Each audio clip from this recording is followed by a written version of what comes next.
ஆதாரம் நீர்தானையா, என் ஆதாரம் நீர்தானையா. ஆதரவின்றி அலைந்திடும் எனக்கோ ஆதாரம் நீதான். சொல்லுவோமா ஜபத்தோடு கூட? ஆதரவின்றி அலைந்திடும் எனக்கோ ஆதாரம்,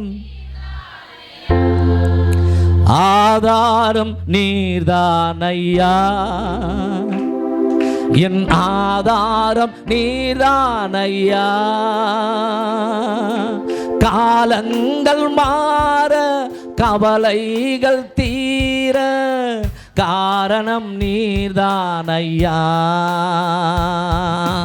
காலங்கள் மாற என் கவலைகள் தீர காரணம் நீர்தானையா. ஆதாரம் நீர்தானையா. இந்த உலக வாழ்க்கையிலே ஆதாரம் நீர்தானையா. ஆதாரவின்றி அலைந்திடும் எனக்கோ ஆதாரம் நீர்தானையா.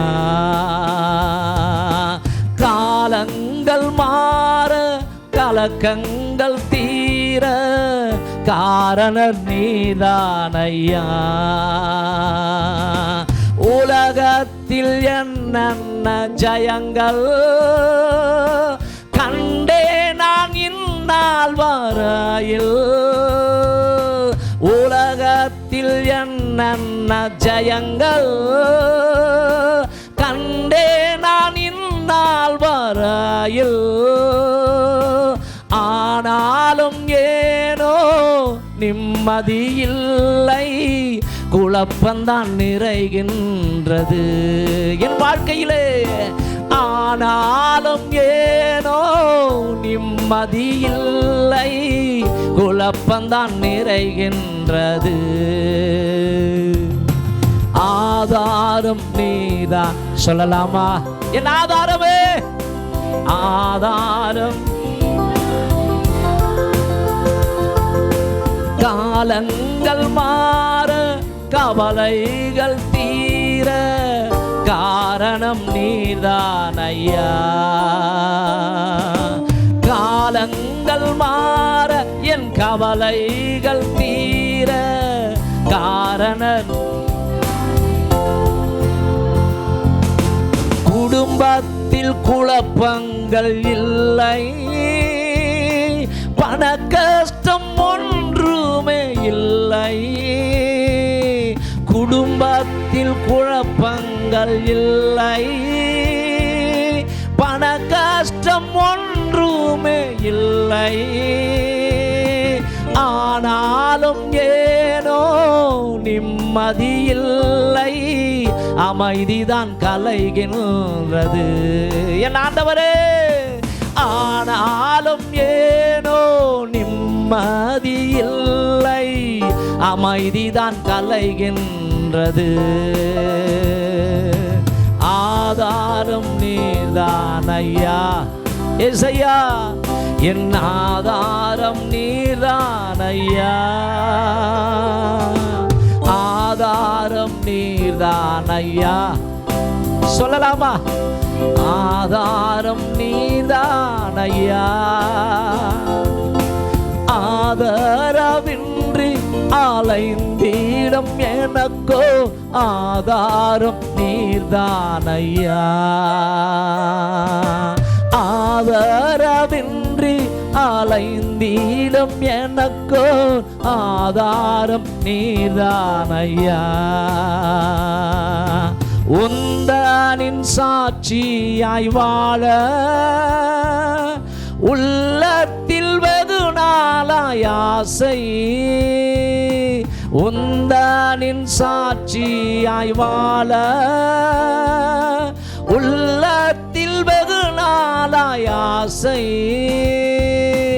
உம்மிடம் வந்தேன், உள்ளத்தை தந்தேன், சாட்சியாய் வாழ்ந்திடுவேன்.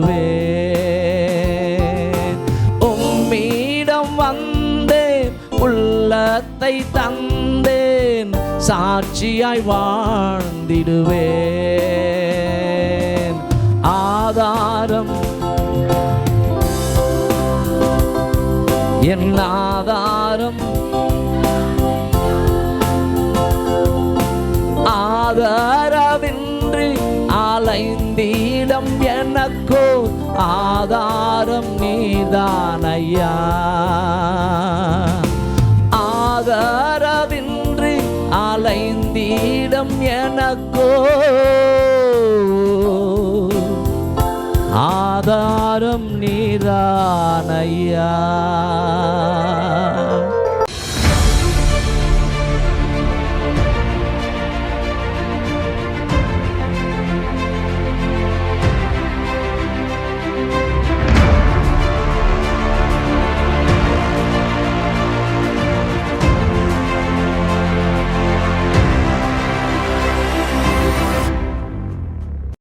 நம்ம எடுத்துக்கொள்வோம், வாசிப்போம். 1 யோவான் புஸ்தகம் 5ஆம் அதிகாரம் 4வது வசனம். தேவனால் பிறப்பதெல்லாம் உலகத்தை ஜெயிக்கும் நம்முடைய விசுவாசமே உலகத்தை ஜெயிக்கிற ஜெயம்.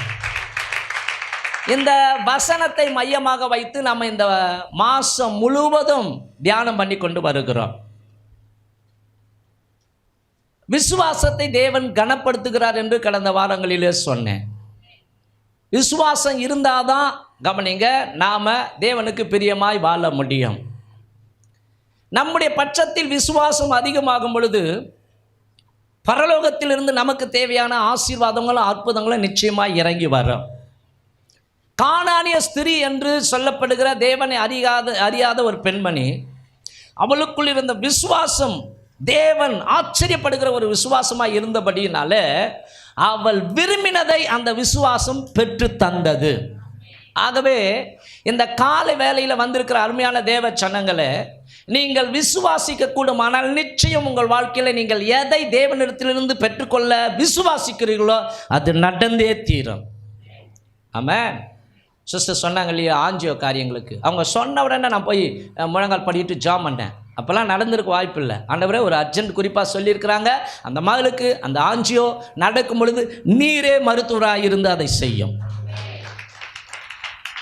என்னிடத்திலே கடந்த காலங்களில் சில பிள்ளைகள் ஜப குறிப்பை வைத்தார்கள். நம்ம மத்தியில் இருக்கிற சிஸ்டர் பிரியா, அவங்க சாய் மருத்துவமனையில் ஒர்க் பண்ணுறாங்க. கடந்த காலங்களில் அவங்க இன்னும் கொஞ்சம் ஒரு பதவி உயர்வு வரணும்னு சொல்லி அவங்க அங்கே ஒரு நர்சிங்காக இருக்கிறாங்க. அதுக்கு மேலே ஒரு உயர்வு வரணும், மாத்திரமல்ல சண்டே லீவு கிடைக்கணும், இப்படிலாம் அவங்க கேட்டாங்க. நிச்சயமாக ஆண்டவர் செய்வார் அப்படின்னு சொல்லி அவங்களுக்கு சொல்லிட்டு வந்துட்டோம், ஜெபம் பண்ணோம். கடந்த வாரத்தில் சொன்னாங்க, கர்த்தர் எல்லாத்தையும் நிறைவேற்றி முடித்திருக்கிறார். அவர் கிட்டத்தட்ட பல லட்சங்களை இழந்திருக்கிறார். பல லட்சங்களை கவனிங்க இழந்திருக்கிறார். அதாவது மோசடி பண்ணிட்டாங்க. ஆனாலும் அந்த காரியத்துக்காக அவரும் ட்ரை பண்ணி கொண்டு இருக்கிறார். கடந்த காலங்களில் சொன்னாங்க, எல்லாமே முடிகிற ஸ்டேஜில் வந்திருக்கிறதுக்கு கடவுள் நிச்சயம் வாய்க்க செய்வார் அப்படின்னு சொல்லி. அதே போல் சாய் அந்த ஹாஸ்பிட்டலில் ரெவந்தி ஒர்க் பண்ணுறாங்களாம்மா, ரெவந்தி ஒர்க் பண்ணுறாங்க இல்லையா, அவங்களும் பதவி உயர் அவங்களும் வந்துச்சா. அந்த பிள்ளை கடந்த நாட்களில் அவங்க வீட்டுக்கு விசிட் பண்ணும்போது சொன்னேன், பாஸ்டர் எனக்கு நான் போய் கேட்க போகிறேன், சம்பளம் பத்தலை, எனக்கு சில சௌகரியங்கள்லாம் வேணும்னு சொல்லி கேட்க போகிறேன். கேளுமா, தாராளமாக கர்த்தர் செய்வார் அப்படின்னு சொல்லிட்டு ஜாமெண்ட் வந்தேன். அந்த பிள்ளையும் கர்த்தர் ஆசீர்வச்சிருக்கிறார். ஹல்லேலூயா. என்ன சொல்ல வரேன்னா, விசுவாசம் கவனிங்க ஒரு வாழ்க்கையில் அற்புதத்தை கொண்டு வருகிற ஆயுதமாய் ஒரு வழியாய் இருக்கிறது. ஏரி முழுவதும் ஏகப்பட்ட தண்ணி இருக்குதுன்னு வச்சிங்களேன், ஆங்காங்கே நிலங்கள் காஞ்சி போயிருக்குது. அப்போது அந்த நிலங்களுக்கு தண்ணீர் பாய்ச்சப்பட வேண்டும் என்றால் என்ன வெட்டணும்? கால்வாய் வெட்டணும். அப்போது அந்த கால்வாய் வெட்டும் பொழுது கவனிங்க, ஏரியில் அந்த மதகை திறந்து விட்டோடனே நீர் பாயும், அந்த நிலங்களுக்கு பாயும். இதெல்லாம் கடந்த காலங்களில். இப்போ தான் பம்பு செட்டு அது இதெல்லாம் வந்துடுச்சு. அப்போல்லாம் ஏரி தண்ணியை தான் நம்பி இருப்பாங்க நிலத்தை வச்சிருக்கிறவங்க. அப்போ அன்பானவர்ல, பரலோகத்தில் ஏகப்பட்ட ஆசீர்வாதங்கள் இருக்குது. அங்கே இருந்தால் அது என்ன பிரயோஜனம்?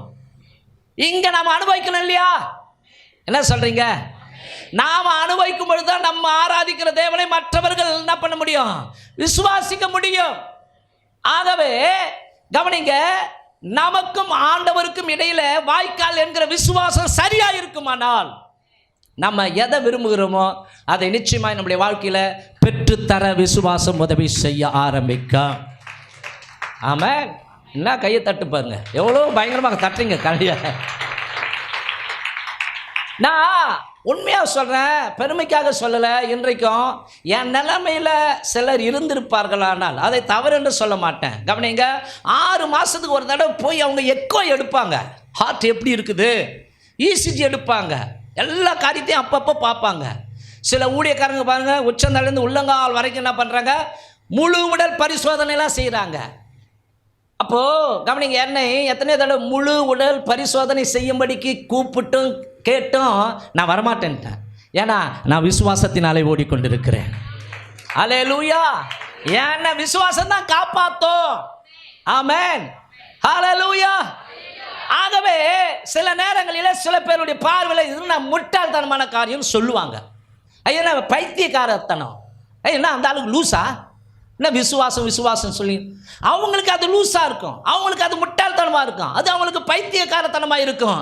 ஆனால் பெற்றுக்கொள்ளுகிற நமக்கு அந்த விசுவாசம் தான் பலனாய் மாறுகிறது. அப்ப நம்முடைய தேவன் விசுவாசத்தினாலே தான் உலகங்களை உண்டாக்கினார். தெரியுமா உங்களுக்கு? நம்முடைய தேவனுக்கு கவனிங்க ஒரு பெயர் உண்டு, அவர் விசுவாசத்தின் தேவன். ஆமென். கவனிங்க, பரிசுத்தத்தை குறித்து சொல்லும் பொழுது இன்னும் பரிசுத்தமாவானாக அப்படின்னு சொல்றாரு.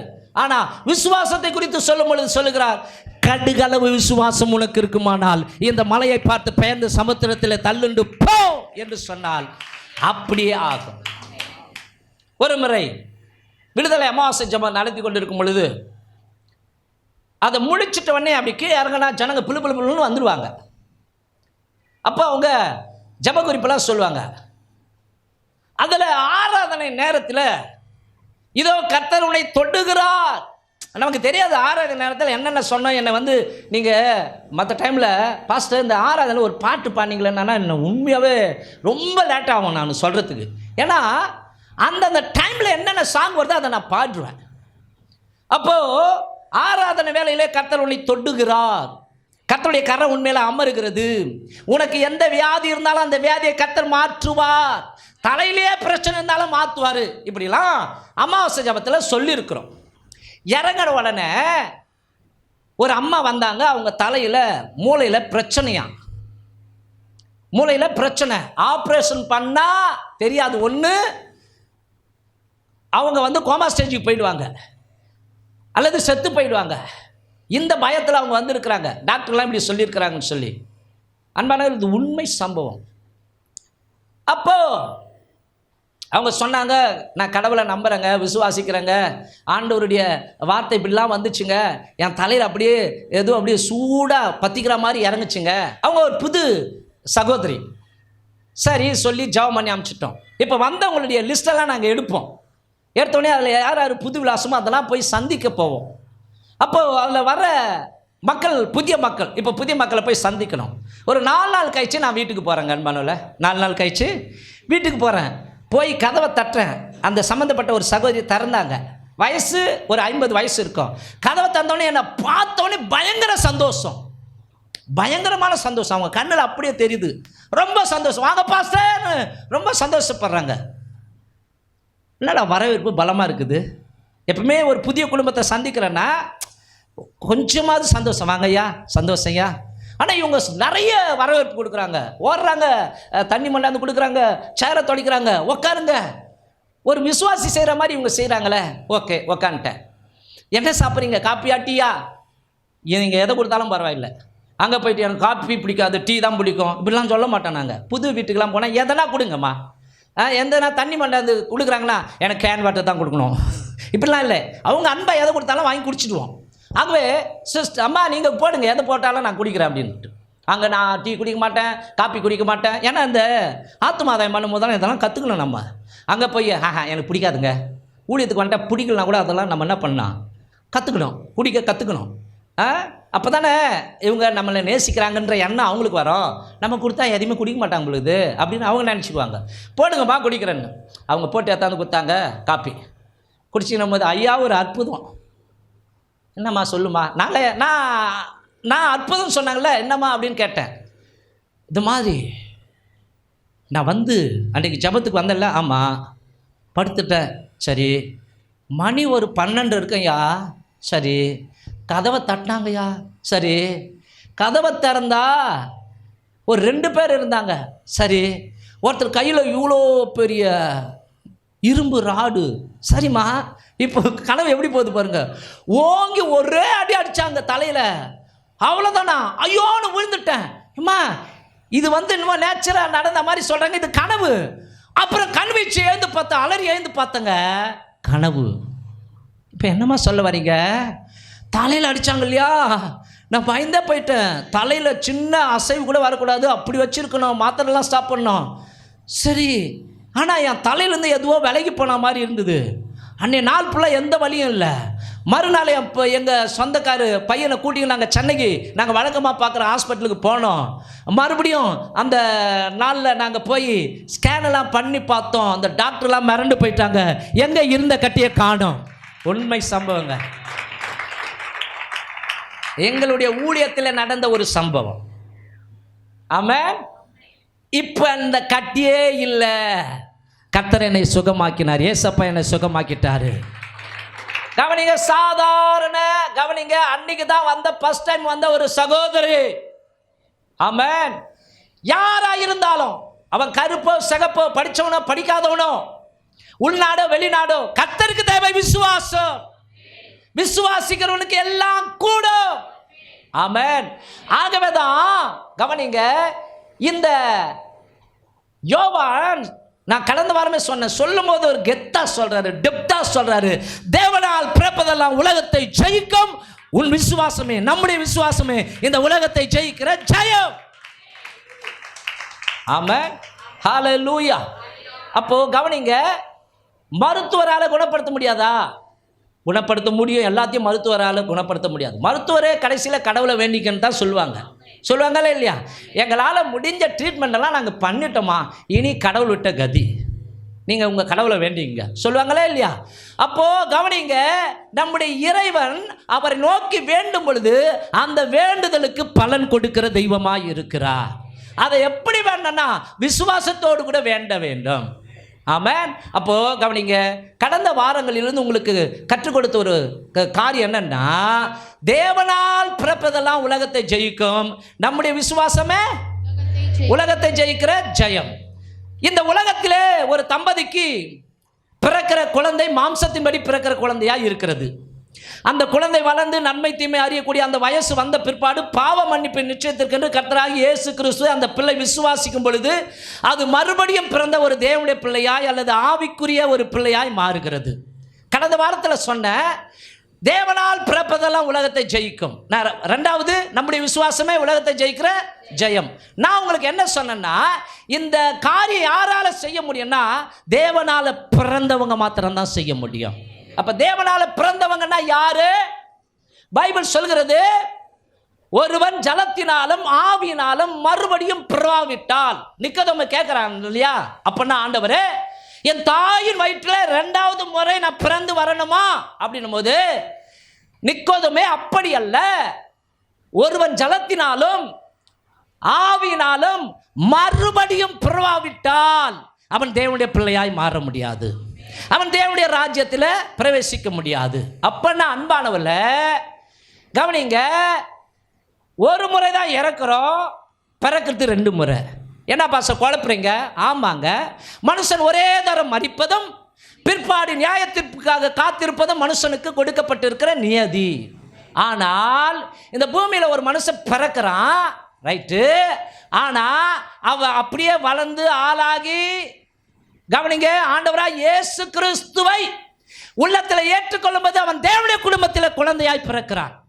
அந்த நிகழ்வு நடக்காவிட்டால், அவன் மரித்தால் அவனுக்கு காத்திருப்பது நியாயத்தீர்ப்பு. ஆகவே நான் 2 முறை பிறந்திருக்கிறேன். ஒரு முறை என் தாய் தகப்பன் அவர்கள் கூடி வந்து அவர்கள் மூலமாக உருவாக்கப்பட்டு இந்த பூமியில் பிறந்தேன். இப்பொழுதோ நான் தேவனுடைய குடும்பத்தில் ஒரு பிள்ளையாய் பிறந்து கவனிங்க, இன்னைக்கு கிட்டத்தட்ட 28 ஆண்டுகள் ஆகிறது. ஆமென். அப்பனா இது எது? மறுபடியும் பிறந்த ஒரு அனுபவம். அப்பனா கவனிங்க, தேவனால் பிறப்பதெல்லாம் உலகத்தை, உன் விசுவாசம் இந்த உலகத்தை ஜெயிக்கிற. அப்போ தேவனால் பிறந்த பிள்ளைகளால தான் இந்த உலகத்தை மேற்கொள்ள முடியும். இந்த உலகத்திலிருந்து வருகிற உபத்திரவங்களை மேற்கொள்ள முடியும். உலகத்திலிருந்து வருகிற பிசாசின் வல்லமைகளை ஜெயிக்க முடியும், பாடுகளை ஜெயிக்க முடியும். உலகத்தால் பிறக்காத, அதாவது தேவனால் பிறக்காத பிள்ளைகள் என்ன தெரியுமா பண்ணுவாங்க? வருகிற பாடுகள், கஷ்டங்கள், பிரச்சனைகளை பார்த்து முடியலடா சாமி, அவன் சூசைட் பண்ணிக்குவாங்க. ஆமாம், உனக்கு எனக்கு வந்த பிரச்சனை மாதிரி உலகத்தில் இருக்கிற மக்களுக்கு வந்தது. ஆனால் அவங்களுக்கெல்லாம் தெரிஞ்சது பாய்சன், அவங்களுக்கெல்லாம் தெரிஞ்சது தூக்கு கயிறு, அவங்களுக்கெல்லாம் தெரிஞ்சது ரயில்வே தண்டவாளம். ஆனால் உனக்கு எனக்கு பிரச்சனைகள் வந்தாலும் உனக்கு எனக்கு தெரிந்தவர் கர்த்தராகிய இயேசு கிறிஸ்து, என்னை பலப்படுத்துகிற கிறிஸ்துவினாலே எல்லாவற்றையும் செய்ய எனக்கு பலன் உண்டு. ஆமென். எனக்கு வாழ்ந்திருக்கும் தெரியும்டா, தாழ்ந்திருக்கும் தெரியும்.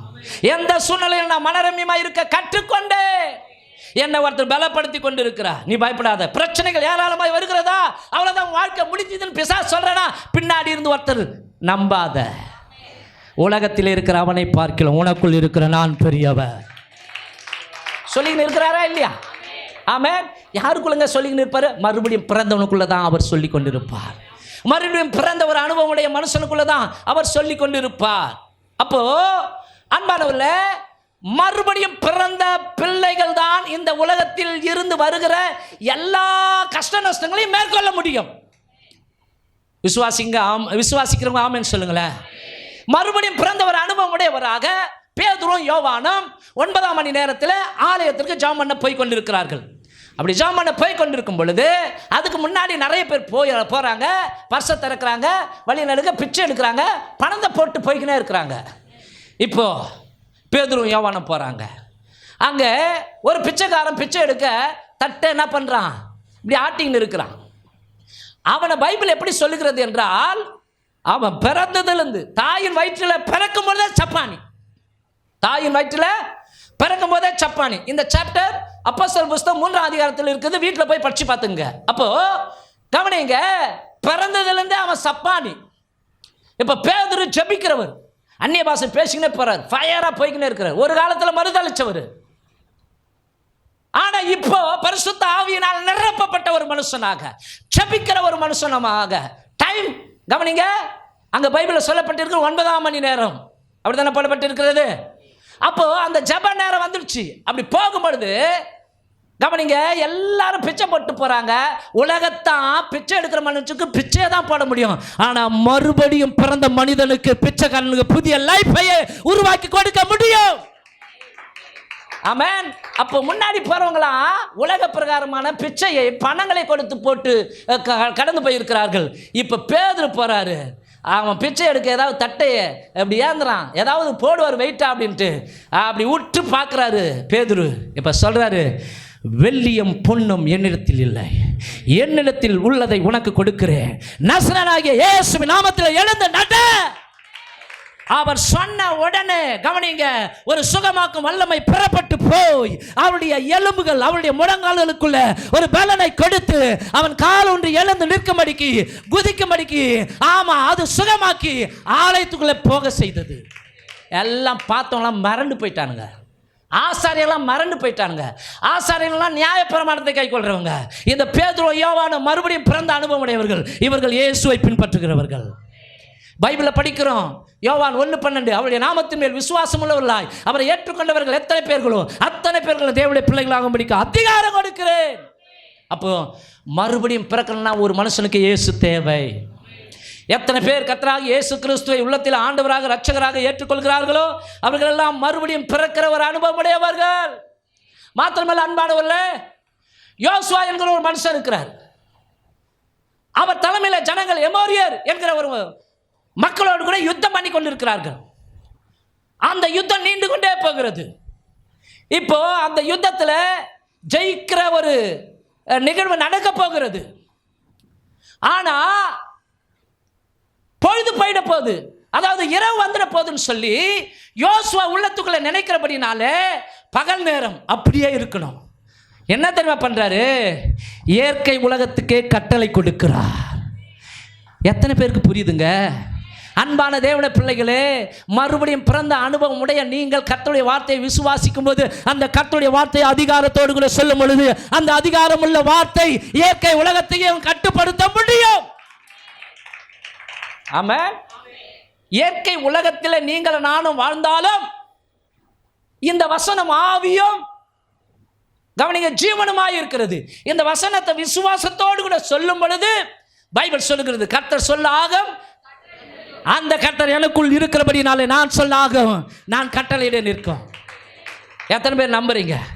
அப்போ யோசுவா பார்க்கிறாரு, சூரியனை பார்த்து பேசுறாரு, சூரியனே தரித்து நில்லுங்கள்ன்றாரு. அப்படியே ஒரு சாதாரண மனுஷனுடைய வார்த்தைக்கு கட்டுப்பட்டு இயற்கையை ஸ்தம்பித்து நிற்கிறது உண்மையானால், உனக்காக எனக்காக ஜீவனை கொடுத்த கர்த்தராகிய இயேசு கிறிஸ்து புதிய ஏற்பாட்டு காலத்தில் அதிகாரத்தை கொடுத்திருக்கிறார். ஏங்க முடியாது? இன்னைக்கு விசுவாசத்தை தான் தேட வேண்டியதாக போகுது. இயேசு கிறிஸ்து மத்திய ஆகாயத்தில் வரும் பொழுது விசுவாசத்தை காண்பாரோ? விசுவாசம் இருந்தால் தான் எடுத்துக்கொள்ள முடியும். எத்தனை பேர் ஆமென் சொல்கிறீங்க? விசுவாசம் இருந்தால் தாங்க கர்த்தருக்கு பிரியமாய் வாழ முடியும். விசுவாசம் இருந்தால் தாங்க நம்முடைய ரட்சிப்பை காத்துக்கொள்ள முடியும். விசுவாசம் இருந்தால் தாங்க ஜெபம் பண்ண கூட நீங்கள் முழங்கால் படையிட முடியும். விசுவாசம் இருந்தால் தாங்க கொடுக்க முடியும். ஆமென். அப்போது அந்த விசுவாசத்தை கனத்துக்குரிய விசுவாசமாய் சொல்லி, அந்த விசுவாசம் யாருக்குள்ளே இருக்குன்னு சொல்கிறாரு? மறுபடியும் பிறந்த ஒரு மனுஷனுக்குள்ளாக இருக்கும் என்று யோவான் பதிவிடுகிறார். ஆமென். ஆகவே கடந்த வாரத்தில் உங்களுக்கு நான் இப்படி கற்றுக் கொடுத்தேன், தேவனாலே பிறந்தவர்களின் அடையாளங்கள். ஒரு மனுஷன் உண்மையாகவே இயேசு கிறிஸ்துவின் வார்த்தையினாலே இந்த பூமியில் மறுபடியும் பிறந்த ஒரு அனுபவத்தை பெற்றுக்கொண்டான் என்றால் அவனுக்குள்ள 7 காரியங்கள் வெளிப்பட வேண்டும். இதை வச்சு தான் ஐடென்டிஃபை பண்ண முடியும். இதை வச்சு தான் அடையாளம், இவன் மறுபடியும் பிறந்த அனுபவம். ஆமென். இன்றைக்கு இன்னொரு புதிய காரியத்தை உங்களுக்கு கற்றுக் கொடுக்க போகிறேன். கவனிங்க. இப்போ அந்த வார்த்தையை படிக்கும்பொழுது, தேவனால் பிறப்பதெல்லாம் உலகத்தை ஜெயிக்கும். நம்முடைய விசுவாசமே இந்த உலகத்தை ஜெயிக்கிற. அப்போ தேவனால் பிறப்பது எல்லாம் அப்படின்னா, இந்த உலகத்தில் ஒன்று தேவனால் பிறந்தவர்கள், இன்னொன்று தேவனால் பிறக்காதவர்கள். அப்படிதானே? இந்த பேழை என்கிற திருச்சபைக்குள்ள எத்தனை பேர் இயேசுவை விசுவாசத்தோடு கூட ஏற்றுக்கொண்டீர்களோ அத்தனை பேர்களும் தேவனால் பிறந்தவர்கள். அப்ப வெளியே இருக்கிறவங்க விசுவாசம் இல்லாதபடினாலே, இயேசுவை விசுவாசிக்காதபடினாலே அவர்கள் தேவனால் பிறக்காதவர்கள், மாம்சத்தின்படி பிறந்தவர்கள். எத்தனை பேருக்கு நான் சொல்றது புரியுது? அப்போ இதே கொஞ்சம் இவ்விதமாய் மாற்றி சொல்ல விரும்புகிறேன். தேவனால் பிறந்தவர்களுக்கு ஒரு பெயரை வைக்க விரும்புகிறேன். அவர்கள் ஆவிக்குரியவர்கள், தேவனுடைய ஆளுகையினாலே நடத்தப்படுகிறவர்கள். எத்தனை பேருக்கு இப்போ நான் சொல்லி வரது புரியுது? தேவனால் பிறந்தவர்களுக்கு இன்னொரு பெயரை சூட்ட விரும்புகிறேன். அவர்கள் தேவனால் பிறந்தவர்கள், அதுக்கு இன்னொரு பெயர் ஆவிக்குரியவர்கள். ஆமாம். ஸ்பிரிச்சுவலாக அவங்க நடக்கிறவங்க. தேவனால் பிறக்காதவர்களுக்கு ஒரு பெயரை வைக்க விரும்புகிறேன். அவர்கள் மாம்சத்துக்குரியவர்கள். ஆகவே அன்பானவர்களே கவனியுங்கள், ஆவிக்குரியவர்கள் தேவனால் பிறந்தவர்கள், அதாவது தேவனுடைய ஆளுகையினாலே நடத்தப்படுகிறவர்கள். தேவனால் பிறக்காதவர்கள் மாம்சத்துக்குரியவர்கள், அதாவது இந்த உலகத்தின் ஆவியாலே, இந்த உலகத்தின் அதிபதியாலே, இந்த உலகத்தின் பாவ காரியங்களினாலே நடத்தப்படுகிறவர்களாய் இருக்கிறார்கள். அட்டென்ஷன் ப்ளீஸ், நிமிர்ந்து உட்காருங்க. ஆக இன்றைக்கு நாம் படிக்க போகிற ஒரு செய்திக்கு தலைப்பு, ஆவிக்குரியவர்களின் அடையாளங்கள் என்ன? நான் ஆவிக்குரியவன் அப்படின்றவங்க, ஆவிக்குரியவள் அப்படின்றவங்க மாத்திரம் கையை உயர்த்தி காட்டுங்க. நான் சொல்றது புரியுதுங்களா? நீங்கள் மறுபடியும் பிறந்தீங்க அப்படின்னா, அதாவது நான் இயேசுவை உள்ளத்தில் ஆண்டவராக இரட்சகராக விசுவாசிக்கிறேன்னா அவங்க மறுபடியும் பிறந்த ஒரு அனுபவத்துக்குள்ளே வந்துட்டாங்கன்னு அர்த்தம். இயேசுவோடு கூட உடன்படிக்கை செய்து ஞானஸ்நானம் எடுத்த பிள்ளைகள் மறுபடியும் பிறந்தவர்கள்.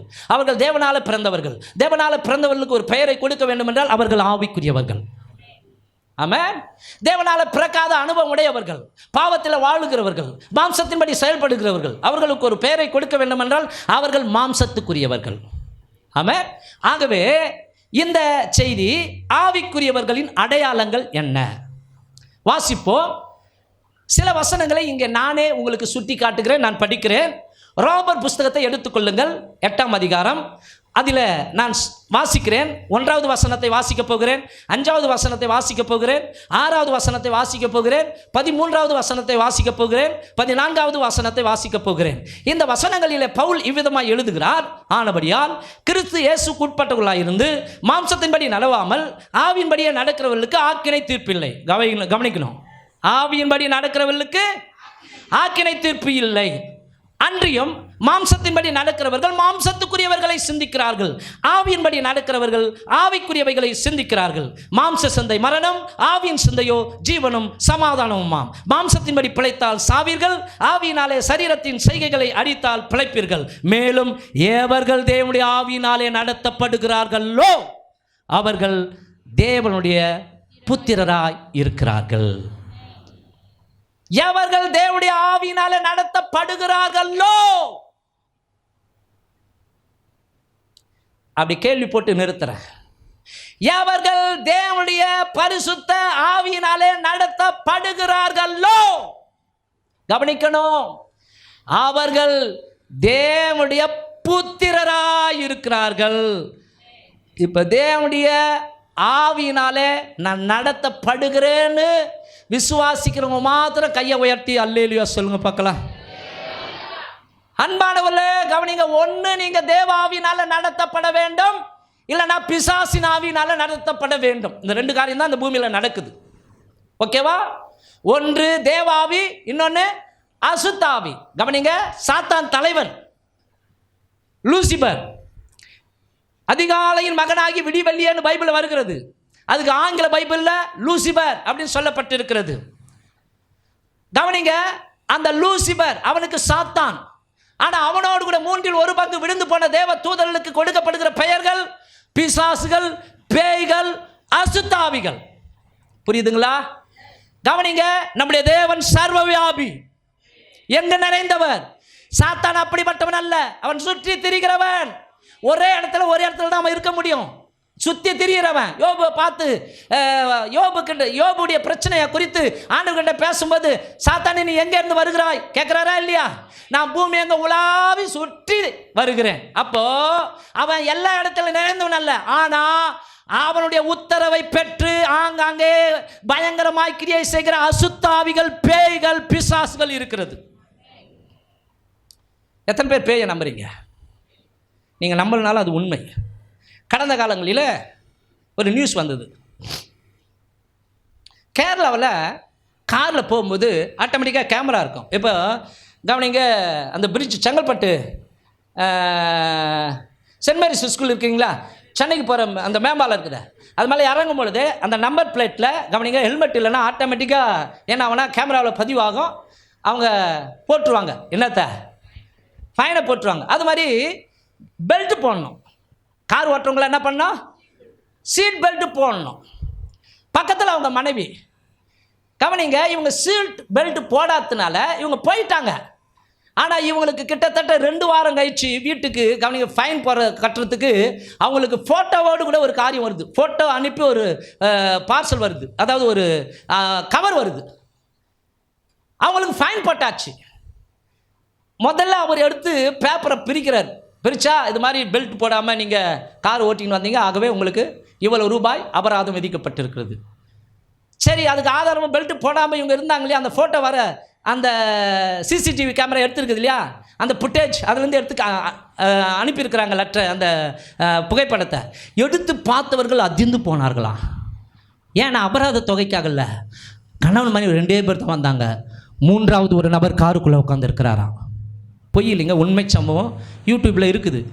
இந்த ஒரு சகோதரன் மாயன் ஸ்டுடியோன்னு ஒருத்தர் நிறைய இந்த அரியர் அந்த அவன் வந்து நிறைய புதிய இப்போ வந்து சமீப காலத்தில் ஒருத்தர் நேற்று வைரலாக இருக்குது. ஒரு பெத்த அப்பாவை மூஞ்சி மேலேயே ஒருத்தன் குத்துறான் பார்த்தீங்களா, அது இப்போ வைரல் ஆகிப்போச்சு. அதை குறித்து பேசுது. ஒவ்வொரு தகவலையும் குறித்து அவர் நிறைய கொஞ்சம் சில விரிவாக அந்த சொல்கிற ஒரு சகோதரன். அப்போது கவனிங்க, இப்படிப்பட்ட ஒரு கேமராவில் இது எப்படி ஆச்சு? அப்போ அவர் சொன்னாங்களா, ஐயா நாங்கள் 2 பேர் தான் காரில் வந்தோம், 3வது நபர் யார் என்றே எங்களுக்கு தெரியாது, எப்படி இது ஆச்சரியமாக இருக்கிறது. மனைவி அதிர்ந்து போயிட்டாங்க, கணவர் அதிர்ந்து போயிட்டார். அந்த கேமராவில் பதிவாகி இருக்கிறது. கடைசியாக ஒரு வழியாக அவங்க என்ன பண்ணாங்களா, யோசிச்சு மண்டை குழம்பி இது தொழில்நுட்ப கோளாறினால் வந்த பிரச்சனை அப்படின்னு கேஸை முடிச்சிட்டாங்களாம். தொழில்நுட்ப கோளாறினால் வந்த பிரச்சனை. அன்பானவர்களே கவனிங்க, இன்றைக்கும் அமானுஷ்யம் இருக்குது அப்படின்னு அவன் சொல்கிறான். நான் என்ன சொல்கிறேன்னா, பேய்கள் இருக்கிறது, அசுத்தாவிகள் இருக்கிறது. ஆமென், ஹல்லேலூயா. ஆமாம். அப்போது நம்பாதவங்க எது வரைக்கும் நம்ப மாட்டாங்கன்னா, பேய் 6 வரைக்கும் நம்ப மாட்டாங்க. பேய் 6 வரைக்கும் நம்பவே மாட்டாங்க. நிறைய நாங்கள் அந்த காலங்களில் பேய் துரத்தி இருக்கிறோம் இல்லை. ஒரு பேய் பேச்சை கேட்டு அரடி தோண்டி தண்ணி வர ஆரம்பிச்சிச்சு. அது சிரிக்குது. நான் சும்மா சொன்னேன்னே சொல்லிச்சா இல்லையா? இவர் சாட்சிங்க, சும்மா சொன்னேனே அப்படின்னுச்சு. என்னை கருவாக செஞ்சு வச்சுருக்குறாங்க.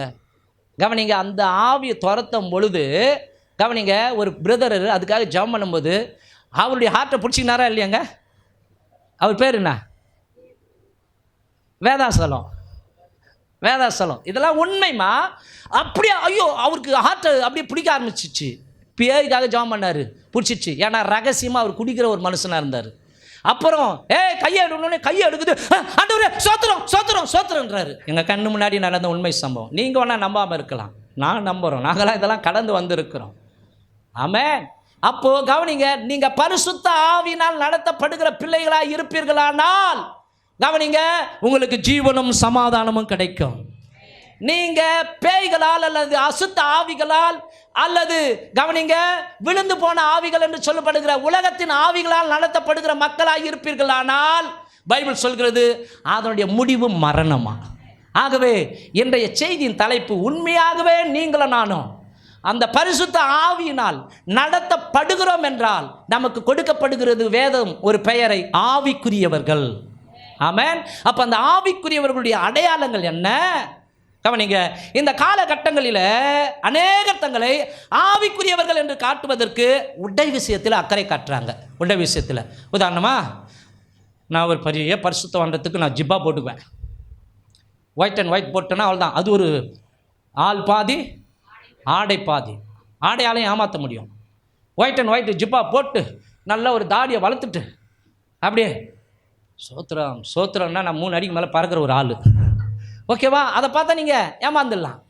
ஆனால் என் உள்ள எப்படி இருக்குதுன்னு ஆண்டவருக்கு தான் தெரியும். இப்போ இன்றைக்கி ஊழியக்காரங்களும் சரி, விசுவாசிகளும் சரி, ஆடை விஷயத்தில் அக்கறை காட்டி நாங்கள் ஆவிக்குரியவர்கள் என்று கவனிங்க காட்டிக்கொள்ள அக்கறைப்படுகிறார்கள். வேறு சிலர் கவனிங்க நகை எதுவும் போடவே மாட்டாங்க. நாங்களாம் பரிசுத்தவான்கள், நாங்கள் பரிசுத்தவாட்டிகள், தாலி கூட கட்ட மாட்டோம். ஏன்? தாலி கட்டினா பரிசுத்தாவியன் வரமாட்டாரா? அப்படிலாம் கிடையாது. சத்தியத்தை அறிவிகள், சத்தியம் உங்களை விடுதலையாக்கும். ஏங்க, தாலிக்கும் பரிசுத்தாவியனுக்கும் சம்மந்தமே இல்லைங்க. நம்முடைய இந்திய தேசத்தின் கலாச்சாரம், தமிழ்நாட்டின் கலாச்சாரம், தாலியே இல்லைன்னு வச்சுங்க. தாலி இல்லை. என் மனைவி ஒரு பேச்சு சொல்கிறேன், ஒரு அழகியாக இருக்கிறா. சிரிக்காதீங்க. என் மனைவி ஒரு அழகாக இருக்கிறா, சரியா? இப்போ கிட்டத்தட்ட 50 வயசு நெருங்கினாலும் ஒரு 28 வயசு இன்னும் வச்சுங்க. அவங்க தாலி கயிறே இல்லாமல் அவங்க நல்லா முடி நீட்டாக வளர்ந்து, எனக்கு ஒரு வருத்தம், ஏன்டி மொட்டை அச்சேன்னு கேட்டுன்னு இருக்கிறேன்.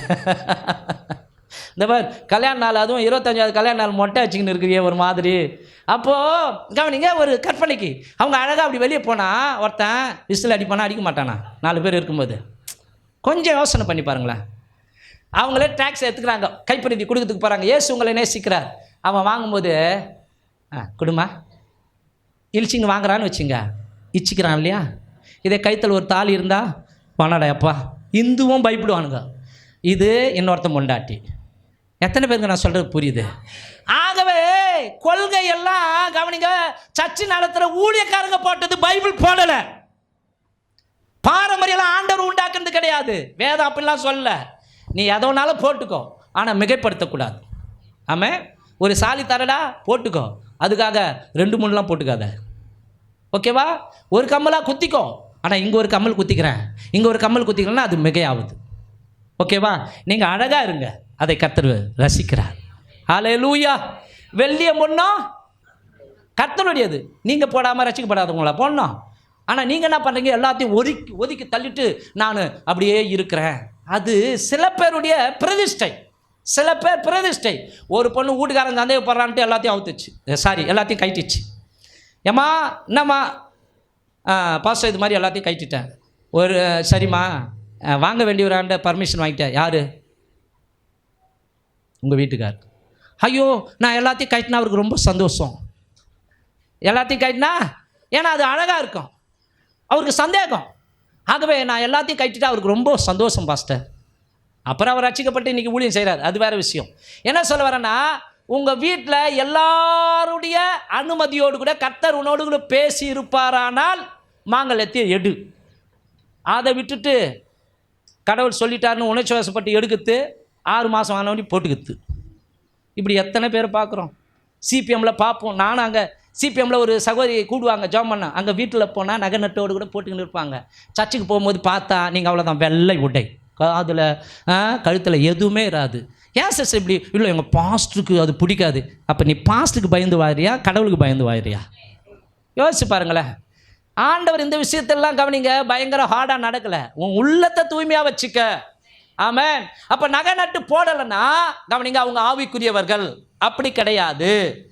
கவனிங்க, ஒரு சில பிறந்தலேருந்து நாங்கள் கிறிஸ்தவர்கள். ஒருத்தர் ஏரியா பாஸ்டா ஊழியம் செய்கிறார். இங்கே வாப்பா அப்படின்னா, உன் பேர் என்ன?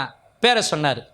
பக்கத்தில் இருக்கிறவர் இந்த ஏரியாவில் இவர் பாஸ்டா ஊழியம் செய்கிறார். சரி, எப்படி ரட்சிக்கப்பட்டேன்னு கேட்டேங்க. நான் பிறந்ததுலேருந்துண்ணா போய்கினே இருந்தேன். உங்களுக்கு புரியலல்ல? அதனுடைய ரகசியம் எனக்கு தானே தெரியும். போன உடனே எனக்கு சிரிப்பாக வந்துடுச்சு. பக்கத்தில் இருந்தவனும் சிரிக்கிறாரு. இப்படிப்பட்ட ஆள்லாம் ஏரியா பாஸ்டா? ரட்சிப்பு எப்போங்க வரும்? ஒரு மனுஷனுக்கு நன்மை தீமையை அறியக்கூடிய வயது வந்து ஆண்டவராக இயேசு கிறிஸ்துவ இருதயத்தில் ஆண்டவராக ரட்சகராக ஏற்றுக்கொள்ளணும். சரிங்களா? அப்போ தான் ரட்சிப்பு வரும். அவர் பிறந்ததுலேருந்தே என்னவா ரட்சிக்கப்பட்டேன். அது எப்படி சாத்தியமே இல்லையே? அவர் ஏரியா பாஸ்டர். சரி, ஓகே. கவனிங்க, இதெல்லாம் அடையாளங்கள் இல்லை. அப்போது உண்மையாய் வேதம் ஆவிக்குரியவர்கள் என்றும் கிறிஸ்தவர்கள் என்றும் யாரை அங்கீகரிக்கிறது என்று ஆராய்ந்து பார்ப்போமானால், முதலாவது அடையாளம் வாசிக்கலாம்.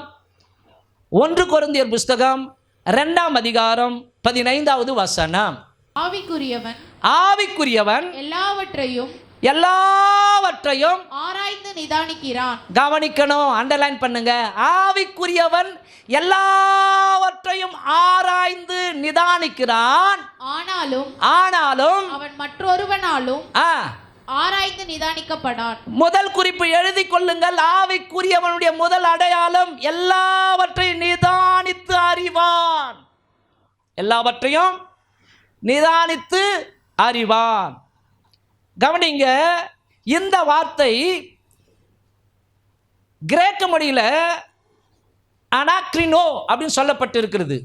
இது உங்களுக்கு புரியலனாலும் பரவாயில்லை. அந்த அனாக்ரினோ அப்படின்ற அந்த வார்த்தையில் என்னென்ன அர்த்தங்கள் இருக்கிறதாம்? நிதானித்து அப்படின்ற அந்த வார்த்தை, ஏன்னா புதிய ஏற்பாடு கிரேக்க மொழியில் எழுதப்பட்டிருக்கிற புஸ்தகம், அங்கே பயன்படுத்துகிற ஒரு வார்த்தை, அந்த நிதானத்துக்கு பயன்படுத்துகிற ஒரு வார்த்தை அனாக்ரினோ. அப்போ அந்த வார்த்தையில் 7 அர்த்தங்கள் இருக்கிறதாம். 1, ஜாக்கிரதையாய் சோதனை செய்பவன். 2வது, தனக்குத்தானே கேள்வி கேட்பவன். நான் சரியாக இருக்கிறேனா? வசனத்தின்படி சரியாக நடக்கிறேனா இல்லையா? இப்படி கேள்வி கேட்டுக்கொண்டே இருப்பவன். 3வது, மதிப்பீடு செய்பவன். வசனத்தை ஒப்பிட்டு தன் வாழ்க்கையை ஒப்பிட்டு மார்க் போடுறவன். 4வது, குறை சொல்பவனை சோதனை செய்பவன். 5வது, சரியான தீர்மானங்களை எடுப்பவன். 6வது, உணர்ச்சி வசப்படாதவன். 7வது, நியாயத்தின் பக்கம் நிற்பவன். இத்தனை அர்த்தங்களை உடையதாக இருக்கிறது இந்த கிரேக்க வார்த்தையின் அனாக்ரினோ என்ற வார்த்தைக்கு. அப்போ ஒவ்வொரு அர்த்தமும் ஒவ்வொரு செய்தியை கொடுக்கிறது. அன்பானவர்களே, ஆகவே நம்முடைய ஜீவியத்தில் எப்பொழுதும் என்ன தேவை? நிதானம். உலகத்திலேயே சிறந்த தானம் இரத்த தானம். இன்னைக்கு சொல்கிற ஆவிக்குரிய நிதானம். ஆமென். என்ன தேவை நமக்கு? ஆவிக்குரிய நிதானம். எடுத்தங்கவுத்த அப்படின்னு எதையுமே செய்யக்கூடாது. நிதானத்தோடு கூட. சில பேர் சொல்லிட்ட உடனே உணர்ச்சி வசப்படுவாங்க தெரியுமா? வானத்தை வில்லா வளைச்சிடறேன், அதை செஞ்சிடறேன், இதை செஞ்சிடறேன், அடுத்த 2 நாளில் அவ்வளோதான். இந்த சோடா புட்டி தெரியுங்களா? சோடா புட்டி உடச்ச உடனே என்ன ஆகும்? புஷ்ஷுன்னு அடிக்கும், அப்புறம் அடங்கி போயிடும். இது மாதிரி தான் சில விசுவாசிகள். ஒருத்தரை நான் 1 கோடி கொடுத்தா கூட நான் குடிக்கவே மாட்டேன், ஏசப்பாவுக்கு கடைசி வரைக்கும் நான் வாழ்வேன். யோ இப்படிலாம் சொல்லாத, உனக்கு பொறாம. யோ பொறுமையாக போயா, இப்படிலாம் பேசாதையா, உனக்கு பொறாம. கடவுள் என்ன அக்னினால நெருப்பி இருக்கிறார் தெரியுமா? பேண்ட் அச்சா அப்படியே ரவுண்டு சுற்றுவார். பேண்ட் அச்சா எதுலையும் பொறுமையாக பேசு, நிதானமாயிரு அப்படின்னு சொன்னால் நம்மளையே பார்த்து உனக்கு பொறாம. கடைசியில் என்ன தெரியுமாச்சு? அவருக்கு வர வேண்டிய பணம் வந்தவொடனே குடிக்க அடிமையாயிட்டார். ரகசியமாக குடிச்சிக்கும் போது பேயை துரத்தும் போது தான் பேய் அவரை அட்டாக் பண்ணிச்சு. கடைசியில் அவர் விழுந்தே போயிட்டார். ஆகவே எதை செஞ்சாலும் நிதானமாக செய்யுங்க, அவசரப்பட்டு எதுவுமே செஞ்சிடக்கூடாது. ஆமென், ஆமென். புரியுதா? கடவுளுக்கு கொடுக்கணுமா, அதை கூட நான் செஞ்சிடறேன் அப்படின்னு அவசரப்படாது, நிதானமா. நம்மளால் எவ்வளோ முடியும், நம்ம இதை செய்ய முடியுமா? நிதானம், யோசி. ஆமென், புரியுதா? ஆனால் நான் இதை செஞ்சிடறேன் அப்படின்னு கையை தூக்கிட்டு அப்புறம் செய்யலைன்னா கர்த்தர் உன்னை கணக்கு கேட்பார். உன்னுடைய மாம்சத்தை பாவத்துக்குள்ளாக்க உன் வாய்க்கு நான் தெரியாமல் சொல்லிட்டேன்னு சொல்லி தூதர் முன்னாடி சொல்லாத உன் கையின் பிரயாசத்தை அடிப்பானேன். அப்போது அன்பானவரில் நிதானம் தேவை. இந்த நிதான விஷயத்தில் நான் ஒரு காரியத்தை உங்களுக்கு சொல்ல விரும்புகிறேன். நமக்கு ஏதாவது ஒரு காரியம் நடந்துச்சுன்னு வச்சிங்களா, விரும்பத்தகாத நிகழ்வு, பதட்டம் தொத்திக்கும். பார்த்துக்கிறீங்களா? என்ன செய்யறதுனே தெரியாது. 2024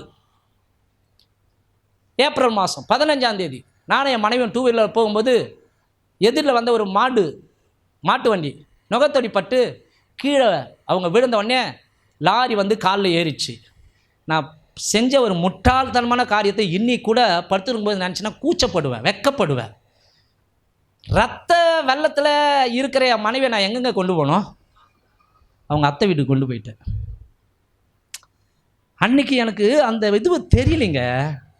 அதை நினச்சி ஒவ்வொரு தடையும் ஏன் இப்படி நடந்து கொண்டோம். அவங்க வீட்டில் போய் ஆட்டோவை நிறுத்தி பாருங்கள் இப்படி வாங்கன்றேன். அப்புறம்தான் எனக்கு புத்தி. அதை ஒவ்வொரு நாளும் நினச்சி நம்ம ஹாஸ்பிட்டலில் துடிக்கிற மனைவி எங்கே கொண்டு போயிருக்கணும்? ஹாஸ்பிட்டலுக்கு. அப்போ யோசிச்சு பாருங்களேன். அப்போல்லாம் நான் ஆவிக்குரியவன் தான், ஊழியத்துக்கு தான் போகிறேன், நல்லா ஜபிக்கிறவன் தான், காலையிலேருந்து ஜாம் பண்ணிட்டு தான் போகிறேன். கவனிங்க அந்த பதட்டத்தில், அந்த அந்த அந்த விபத்து நேரத்தில், அந்த சூழ்நிலை எனக்கு எதிர்மறையாக இருக்கிற சூழ்நிலையில் கவனிங்க, சரியான ஒரு நிதானமாக நான் எடுக்க வேண்டிய அடுத்த ஸ்டெப்பு மருத்துவமனைக்கு போகணும். வண்டி அங்கே போகலாம் அப்படின்னு சொல்லியிருக்கணும். அதுக்கு பதிலாக அவங்க அத்தை வீட்டுக்கு போங்கன்னு ஆட்டோக்காரங்கிட்ட சொல்லிட்டேன். அப்போ நான் எவ்வளோ ஒரு ஒழுங்கினமான காரியம் இல்லை? என்ன சொல்கிறீங்க? ஆவிக்குரியவன் எல்லாவற்றையும் ஒழுங்குங்கிறமாய் செய்வான். நம்முடைய ஆண்டவர் அற்புதங்களை செய்யும் போது கூட அந்த 10,000 ஜனத்துக்கும் 3 நாள் ஆண்டவருடைய வார்த்தையை கேட்டாங்க. புறப்பட்டு போகும்போது அவங்கள வெறுமையாக அனுப்ப ஆண்டவருக்கு விருப்பம் இல்லை. ஆகவே 50 பேராக வரிசையாக உட்கார வச்சு அவர்களுக்கு அப்பத்தை மீனையும் பங்கிட்டு கொடுத்தார். ஆமென் சொல்லுவோமா? அப்போ நம்முடைய ஆண்டவர் ஆவிக்குரியவன் என்று சொல்ல மனிதனுடைய ஆவிக்குரிய ஜீவியத்தில் ஒரு பர்ஃபெக்டை எதிர்பார்க்கிறார், ஒரு நிதானத்தை. ஆமென், ஆமென். அப்போ எல்லாத்துக்கும் நம்ம என்ன பண்ணக்கூடாது? பதறக்கூடாது. தேவ சமூகத்தில் ஓடி பிரச்சனையா நம்ம ஜெபித்து முடிவெடுக்கணும். எத்தனை பேர் ஆமென், ஹல்லேலூயா? அப்போ நீங்கள் செஞ்சு தோல்வி ஆச்சு, இதெல்லாம் கடவுள்கிட்ட கேட்டீங்க. 2வது, கடவுளுக்கு இதெல்லாம் சித்தமா? அப்போ நீங்களே செஞ்சுட்டு நீங்களே ஆண்டவர் மேலே கோச்சிக்கிறீங்க. நீங்களே இதெல்லாம் பண்ணிட்டு சர்ச்சுக்கு என்ன பண்ணுறீங்க? நான் வரமாட்டேன், கர்த்தர் எனக்கு இது செய்யலை.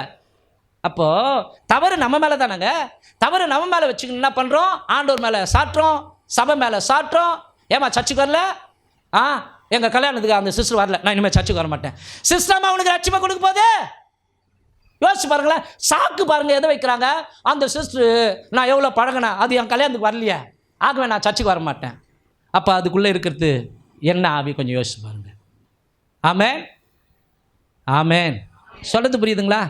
நிதானமாக இருங்க, ஓகேவா? ஆமென். ஓவராகவும் துள்ளிடக்கூடாது, அதுக்குன்னு குப்புற வச்சு படுத்துக்கவும் கூடாது. நிதானமாக நட. இந்த ஓட்டப்பந்தயம் ஓடுறவங்கள பார்த்தீங்களா? ஸ்பீடாக ஓடணும் எங்கன்னா அவ்வளோதான், நிற்பான். ஆனால் அந்த நிதானமாக ஓடுறவங்க தான் என்ன பண்ணுவான்? ப்ரைஸை பெற்றுக்கொள்வான். பார்த்துக்கிறீங்களா? நிதானமாக ஓடுறவங்கள பார்த்துக்கிறீங்களா? தொடங்கும் போதே ஸ்பீடாலாம் தொடங்க மாட்டாங்க. ஆனால் ஒருத்தர் இருப்பான், சில பேர் விசில் எப்போ ஊதுவாங்க, அப்படி விசில் ஊதுனோடனே பறப்பாங்க, பாதி வயலில் மூச்சு வாங்கிக்கணும். ஆனால் இவன் நிதானமாக ஆடினா பாருங்க, அவன் ஃபஸ்ட் ப்ரைஸை பெற்றுக்கொள்வான். ஆமென். நீங்கள் பெற்றுக்கொள்ளத்தக்கதாய் நிதானமாய் ஓடுங்கள். ஒரு துறவி இருந்தாராம், ஒரு முனிவர் துறவி. அவர் வாழ்க்கையில் ஒரு லட்சியம், ஒரு கொடிய உயிர்கொல்லி வியாதிக்கு மருந்து கண்டுபிடிக்கணும். ஆகவே அநேக மூலிகை இலைகளை பறித்து அவர் மருந்தை தயாரிக்க ஆரம்பித்தார். இன்னும் ஒரே ஒரு மூலிகை இலையை அதில் சேர்க்கணும். ஆனால் சிக்கல், அந்த மூலிகை எங்கே இருக்குதுன்னா இமயமலையின் உச்சியில் இருக்குது. அது இவருக்கு தெரியாது. யாருக்கு தெரியும்னா, கவனிங்க, அந்த இமயமலையில் ஒரு துறவி இருக்கிறாங்க, அவங்களுக்கு மாத்திரம்தான் அந்த மூலிகையினுடைய இலை பேர் தெரியும். ஆனால் ஒரே ஒரு கேள்வி தான் அவங்கள பார்த்தா கேட்கணும், ஒரே ஒரு கேள்வியை தான் அவங்கள பார்த்தா கேட்கணும். இப்போது இவர் பிரயாணம் பண்ண ஆரம்பித்தார், போயிட்டார். அங்கே இருக்கிற முனிவர்கள்கிட்டலாம் அந்த குறிப்பிட்ட முனிவரை கேட்டார். ஓகே, அவங்க மேலே இருக்கிறாங்க, அங்கே தவம் பண்ணுறாங்க, போங்க போங்க போங்க போங்க. இவர் போனார், முனிவரேன்னு கூப்பிட்டாரு. திரும்பி பார்த்தாங்க, முனிவர் ஆண் அல்ல பெண், பேரழகி. இவர் ஒரு கேள்வியை கேட்டால் தான் பதில் சொல்லுவாங்க, அத்தட அடுத்த கேள்வியெலாம் கிடையாது. இவர் கேட்க வேண்டிய கேள்வி என்ன கேட்கணும்? இது மாதிரி ஒரு மருந்து கண்டுபிடிக்கிற வேலையை செஞ்சுன்னு இருக்கிற குறிப்பிட்ட உயிர்கொல்லி வியாதிக்கு, ஆகவே இந்த மூலிகை இலை தேவை, அது எங்கே இருக்குதுன்னு கேட்கணும். கேட்கணுமா இல்லையா? இவருடைய லட்சியம் அதுதானே. இவர் நிதானமாக கேள்வியை கேட்டுருக்கணும் இல்லையா? இவர் கேட்ட கேள்வி, உங்களுக்கு கல்யாணம் நடந்துச்சா இல்லையா? எத்தனை பேர் புரியுது? இவருக்கு இச்சை வந்து, இவ்வளோ அழகாக இருக்கிறாங்களே, இவங்களை நம்ம கல்யாணம் பண்ணிக்கலாம், நம்மளும் முனிவர் அவங்களும் முனிவர். இவர் கேட்டார், உங்களுக்கு திருமணம் ஆயிடுச்சா? அவ்வளோ கேள்வி போச்சு, லக்கை தவற விட்டார். ஆமென். அதே போல் நம்முடைய லக்கை நம்ம நிதானமாய் ஓடினா தான் பெற்றுக்கொள்ள முடியும். அவசரப்படக்கூடாது. ஏற்ற காலத்தில் நான் உங்களை உயர்த்தும்படிக்கு என்னுடைய பலத்த கைக்குள் நிதானமாக அடங்கி இருங்கள். கர்த்தர் உங்களை ஆசீர்வதிப்பார். நம்பர் 2, பலவானாய் இருப்பான். 1 கொரிந்தியர் புஸ்தகம் 3ஆம் அதிகாரம் 2வது வசனம். நீங்கள் பலன் இல்லாதவர்கள் ஆனதால் உங்களுக்கு போஜனம் கொடாமல் பாலை குடிக்க கொடுத்தேன். இன்னமும் நீங்கள் மாம்சத்துக்குரியவர்களாய் இருக்கிறபடியால் இப்பொழுதும் உங்களுக்கு பலன் இல்லை. நீங்க ஆவிக்குரியவர்கள் என்று பார்த்தா நீங்க பலன் இல்லாதவர்களா இருக்கிறீங்க, குழந்தையா இருக்கிறீங்களே. அப்பனா அங்க பவுல் சொல்லுகிறார், யார் ஆவிக்குரியவன்? பலனாயிருக்கிறவன். ஆமென். ஹல்லேலூயா. பவுல் சொல்றார் இல்லையா, என்னை பலப்படுத்துகிற கிறிஸ்துவினால எல்லாவற்றையும் செய்ய பலன் உண்டு. பலன் சாப்பிட்டா ஒரு பலன் வருது, அந்த பலன் இல்லை, இது ஆவியின் பலன். இந்த பலன் என்கிற கிரேக்க வார்த்தைக்கு பயன்படுத்துகிற ஒரு வார்த்தை டுனாமிஸ். நான் பாஸ்டர் இன்னும் டுனாமிஸ்ன்றீங்க, அது நீங்கள் கண்டுக்காதீங்க, சரிங்களா? ஆனால் இப்படிப்பட்ட பதம் அங்கே உபயோகப்படுத்தப்படுகிறது. டுனாமிஸ் அப்படின்னா அது ஒரு வல்லமை, உருவாக்கும் ஆற்றலை உடையது. அப்ப இந்த டுனாமிஸ் அப்படின்ற அந்த வார்த்தையில பயன்படுத்தக்கூடிய அர்த்தங்கள் என்னன்னா, சாத்தானை மேற்கொள்ளக்கூடிய பலன், பாவத்தை மேற்கொள்ளக்கூடிய பலன், உபத்திரவங்களை சகித்து கொள்ளக்கூடிய பலன். இதெல்லாம் யாருக்குள்ள இருக்குதா? ஆவிக்குரியவன் என்று சொல்லுகிற மனுஷனுக்குள் இருக்கிறது, அல்லது ஆவியினாலே நடத்தப்படுகிற மனுஷன் என்று சொல்லுகிற மனுஷனுக்குள்ள இந்த பலன் இருக்குதா. அது என்ன பலன்? பரிசுத்த ஆவியின் பலன். பைபிளை படிக்கிறோம், பரிசுத்த ஆவி உங்களிடத்தில் வரும் பொழுது நீங்கள் பலன் அடைந்து. அல்லேலூயா. அதுக்கு முன்னாடி பலன் இல்லை. இயேசுவோடு கூட நீ இருந்த மனுஷன் தானே? பேதுரு பார்த்து கேட்குறாங்க, ஐயோ நான் இல்லை, எனக்கு சத்தியமா இயேசுவை தெரியவே தெரியாது. சத்தியம் பண்ணார், சபிக்க தொடங்கினார் என்று சொல்லப்பட்டு இருக்கிறது. இயேசு திரும்பி பார்த்தாராம், துக்கம் அடைந்து அழுதாராம். ஏன்னா ஐயோ எனக்கு பலன் இல்லாமல் இயேசுவை நான் மறுதளிச்சிட்டனே அப்படின்னு சொல்லி. ஆனால் இயேசு கிறிஸ்து சொல்றாரு, மேல் வீட்டறையில் உன்னதத்திலிருந்து வருகிற உன்னத பலன், அதனால் இடை கட்டும்படிக்கு, அதனால் தரிப்பிக்கப்படும்படிக்கு நீங்கள் காத்திருங்கள். அந்த உன்னத பலன் வந்தது எந்த நாளில்? பெந்தேகொஸ்தே. இன்னைக்கு பெந்தேகொஸ்தே எந்த சர்ச்சுக்கு போகிற? பெந்தேகொஸ்தே. நாங்களும் பெந்தேகொஸ்தே. பெந்தேகொஸ்தேனா என்ன தெரியுமா? 50வது நாள். இதை போய் பெருமை பாராட்ட நீ. பெண்டிகாஸ்ட்னா 50வது நாள். இதுவே தெரியலங்க. இந்த பெண்டிகாஸ்ட்ன்றாங்க இல்லையா, சிபிஎம்ன்றாங்க, அதனுடைய வரலாறு தெரியாது. வா, நான் அந்த வரலாறு உங்களுக்கு சொல்கிறேன். சிபிஎம் எப்படி உருவாச்சுன்னு, டிபிஎம் எப்படி உருவாச்சுன்னு, ஏசிஏ எப்படி உருவாச்சுன்னு, எம்பிஏ சர்ச் எப்படி உருவாச்சுன்னு, ஐபிசி சர்ச் எப்படி உருவாச்சுன்னு. அப்போது கவனிங்க அன்பானவரில், நான் அந்த சர்ச்சு, நான் இந்த சர்ச்சு சொல்லுவாங்க, ஆனால் பலன் இருக்காது. பலன் வசனத்தில் தாங்க இருக்குது. ஆமென். அந்த பலன் பரிசுத்த ஆவியானவர் கொடுக்குறாருங்க. அப்போது அந்த பலன் எப்படிப்பட்ட பலன்? ஒரு மனுஷன் ஆவிக்குரியவன் என்று இருப்பானானால் அவன் பாவத்தை ஜெயிக்கிறவனாய் இருப்பான், உலகத்தை ஜெயிக்கிறவனாய் இருப்பான். மாத்திரமல்ல, உலகத்திலே பாடுகள், கஷ்டங்கள், பிரச்சனைகள் வந்தாலும் அதை சகித்து கொள்ளுகிறவனாய் இருப்பான். அல்லேலூயா. இங்கே நிறைய பேர் நான் கிறிஸ்தவன், பரிசுத்தவான்கள் என்று சொல்லுகிற அநேகர் கொஞ்சம் சீண்டிட்டா போதும், அவங்களுக்குள்ளேருந்து ஒன்று வரும் பார்த்தீங்களா? இன்னது வரும்? காட்டேரி வரும். ஆமாம், தொடர வரைக்கும் அவங்க அப்படியே தேவதை மாதிரி இருப்பாங்க. தொட்டுட்டா போதும் அவங்களுக்குள்ளேருந்து இன்னொரு ஏரி வரும், அது பேர் காட்டேரி. டாய், நான் காட்டேரிடா. வாயிலிருந்து வல்கரான வார்த்தைகள்லாம் வரும். இது எங்கே வரும்? கொடையாடியில் வரும். கிணறு தண்ணி எடுக்கிறாங்களா அங்கே வரும். சரியா? இந்த ஏரி வேலை செய்கிறாங்க பார்த்தீங்களா, அங்கே வரும். ஏரி வேலை செய்கிற ஆட்களோடு அப்படி கிராஸ் பண்ணும்போது பேசுவாங்க பாரு. பேசி அங்கே யாரை இப்படி இவ்வளோ சூப்பராக இங்கிலீஷ் பேசுகிறாங்களோ திரும்பி பார்த்தா ஆவியில் நிரம்புது. அது என்ன பலன்? அது கொஞ்சம் யோசிச்சு பாருங்களேன். அப்போ நீங்கள் ஆவியினாலையா நடத்தப்படுறீங்க? உங்களை சொல்லலை, அப்படி இருக்கிற மக்களை சொல்கிறேன். ஆவியினால் நடத்தப்படுகிறவன் தன் நாவை காத்துக்கொள்வான். ஒருத்தனுக்கு தேவ பக்தி இருக்கிறது என்று தன்னுடைய நாவை அடக்காமல் அவன் மானாவரே பேசினா அவன் தேவ பக்தி உள்ளவனா? யோசிச்சு பாருங்க. நான் தேவ பக்தி, நான் கிறிஸ்தவன். முதல்ல நாவை அடக்கு, முதல்ல நாவை அடக்கு. ஹல்லேலூயா. சொல்றது புரியுதுங்களா? கவனிங்க. ஏதாவது ஒன்று பார்த்தா இங்கே தான் வீரவாசனம், இங்கே தான் அந்நிய பாஷை, இங்கே தான் நேர்த்தியாக வார்ஷிப்பு, இங்கே தான் பிரசங்கம். வீட்டுக்குள்ளே போன உடனே பழைய குடி எடுத்தா ரிமோட்டை ஓப்பன் பண்ண, புது படம் பார்க்குறோம், உக்கார். ஏன் பலன் இல்லையா? ஆவிக்குரிய நோஞ்சானா? யோசிச்சு பாருங்க. ஏன் ஆண்டவருக்காக விட மனசு இல்லையா? நீங்கள் போங்க பாஸ்டர், எங்களுக்கு போர் அடிக்குது, எங்களுக்கு போர் அடிக்குது. அப்போ 1 hour ஜாம் பண்ணு. 1 hour ஜாம் பண்ணிட்டு 1 hour படம் பாரு. படம் பார்க்குறியா? நீ 2 hour படம் பார்த்தா 2 hour ஜாம் பண்ணு. ஐயா, புது டெக்னிக்கல் கற்றுக் கொடுத்துருக்குறாரு, இப்படிலாம் செய்ய போகிறீங்கம்மா. கவனிங்க. ஒரு 10 நிமிஷம் ஜபிக்கிறதுக்கு மனசு வரல, 2 மணி நேரம் படம் பார்க்கறதுக்கு, சீரியல் பார்க்கறதுக்கு வாயை திறந்து பார்க்குறோம். நோயத்துக்கு கூட தெரியல. உங்களை சொல்லலை, அதை மாதிரி பார்க்குற மக்களை சொல்கிறேன். ஹல்லேலூயா. களியாட்டுகள், இதர காரியங்கள், ஃப்ரெண்ட்ஷிப்பு, உட்காந்து அரட்டை அடிக்கிறது 1 hour 10 நிமிஷம் ஜாம் பண்ண முடியல. ஆனால் 1 hour நல்லா ஜாலியாக சிரித்து பேச முடியுது. அப்போ ஆவியானவர் துக்கப்படுத்துகிறோமா இல்லையா? அட்டென்ஷன் ப்ளீஸ், சொல்லுங்கம்மா. ஆமென். எவ்வளோ நேரம் ஜெபம் பண்ணுற? நான் உங்களை கேட்கல, இப்படி பொதுவாக அந்த கேமராவை பார்த்து கேட்குறேன். எவ்வளோ நேரம் ஜெபம் பண்ணுற? யோசிச்சு பாரு. எவ்வளோ நேரமாக ஜெபம் பண்ணுற நீ? இந்த டிவியை பார்க்குற சகோதரியே, சகோதரி, எவ்வளோ நேரம் ஜெபம் பண்ணுற? அப்போ யோசிச்சு பாருங்க. உலக காரியங்களுக்கு நேரம் செலவிடுறோம், டிவிக்கு நேரம் செலவிடுறோம், பிடிச்ச மனுஷனுக்கு நேரம் செலவிடுறோம், ஊர சுத்தத்துக்கு நேரம் செலவிடுறோம். ஆனால் தேவ சமூகத்துக்கு டைம் இல்லை, பிஸி. அப்போ ஆண்டவரை நானும் பிஸி. இப்போ வர மாட்டாரா? நான் கூப்பிடும்போது நீ என்ன பண்ணல? செவி கொடுக்கல. நீ கூப்பிடும்போது நான் செவி கொடுக்க மாட்டேன். டாட்டா பாய் பாய் போயிட்டு வரேன். புரியுதா? நம்ம பாஷையில் நான் கற்றுக் கொடுக்குறேன். ஆமென். அப்போ அன்பானவர்களே, தேவனுக்காய் நிற்க கற்றுக்கொள்ளுங்கள். ஆமென். கவனிங்க. அதிகாலையில் தேவனை தேடுவோம், உபவாசித்து ஜெபம் பண்ணுவோம். சரிங்களா? பட்னியாக கூட கெடுப்போங்க, ஒரு நாள் ஃபுல்லாக பட்னியாக கெடுப்போம்.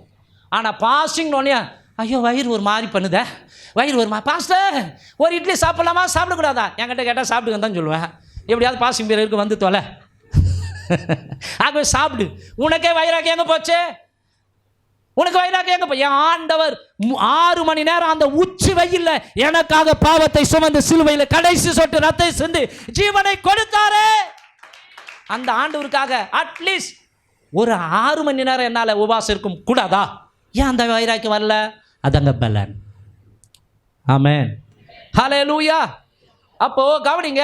அநேகருக்குள் பலன் இல்லாததுனால என்ன ஆகுறாங்கன்னா விழுந்து போறாங்க. பலன் உள்ளவர்கள் நிற்கிறார்கள். ஆகவே அன்பானவர்களே, இந்த உலகத்தில் உபத்திரவங்கள் உண்டு, உலகத்தில் பிசாசின் கிரியைகள் உண்டு, உலகத்தில் கண்களின் இச்சைகள் உண்டு, உலகத்தில் மாம்சத்தின் இச்சைகள் உண்டு, உலகத்தில் பெருமைகள் உண்டு.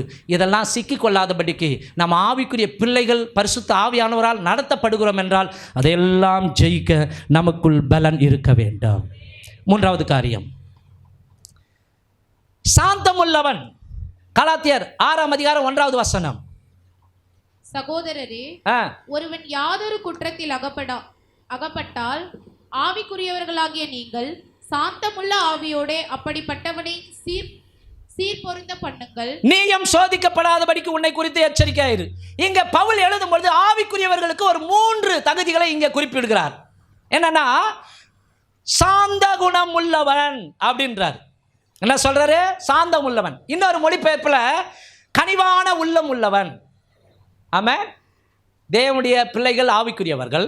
ஆவிக்குரியவர்கள் என்ன? அவங்களுக்குள்ள கவனிங்க, மென்மையான ஹார்ட் இருக்கணுமா. எப்படிப்பட்ட ஹார்ட்டு? மென்மையான கனிவான உள்ளம், இரக்கம் பாராட்டணும், ஹார்டாக இருக்கக்கூடாது.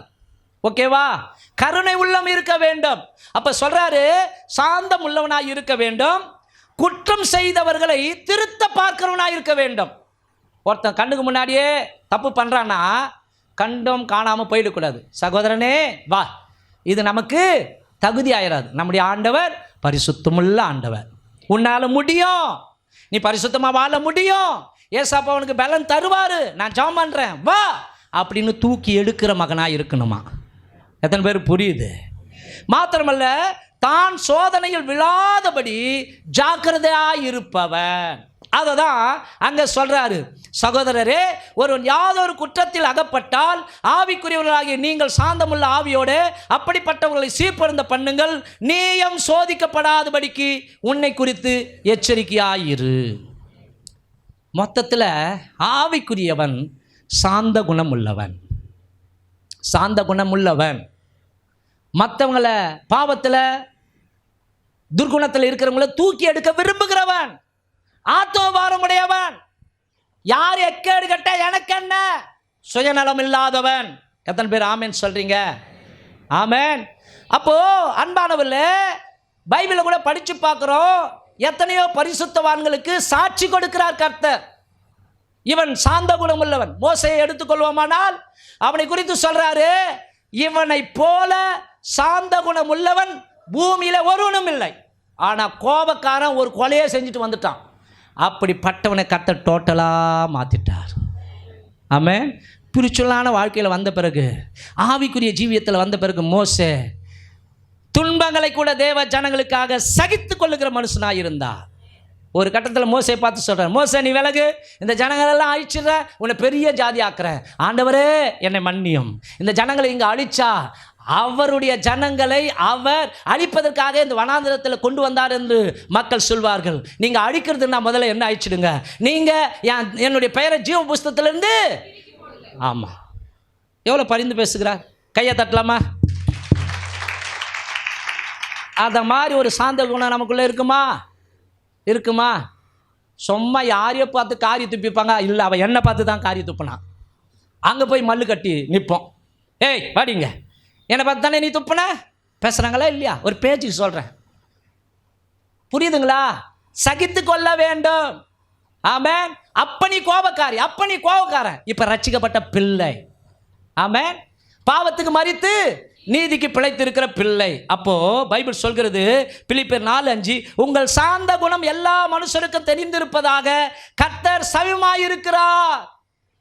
ஆமென். ஆமென். ஆமாம், சாந்தம்மாள்னு சொல்லுவாங்க.